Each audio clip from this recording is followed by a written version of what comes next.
Something very, very significant happened this week in the war in Ukraine, and it didn't get as much attention in our media as it should have, probably. A whole bunch of classified US documents were allegedly leaked online by a 21-year-old kid from the US Air National Guard. The BBC reports that the documents were initially posted on a small private chat group in December and January, and for a few months the classified documents remained private to that group, but they were publicly leaked last week.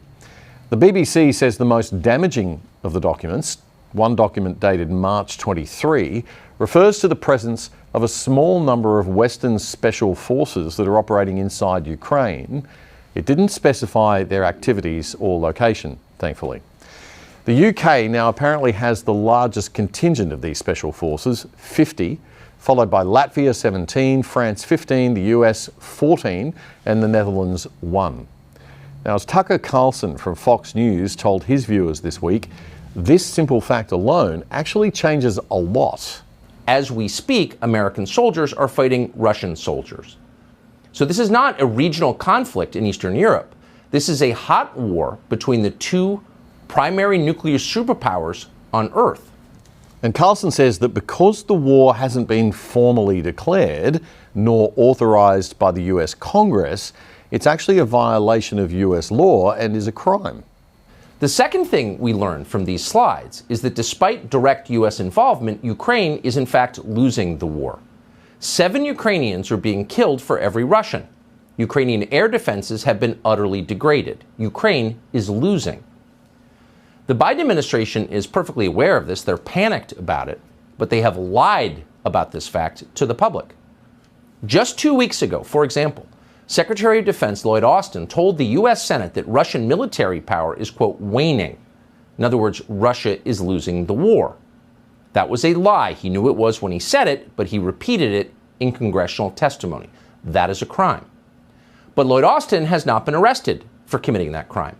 Instead, the only man who has been taken into custody, or likely ever will be, is a 21-year-old Massachusetts Air National Guardsman who leaked the slides that showed that Lloyd Austin was lying.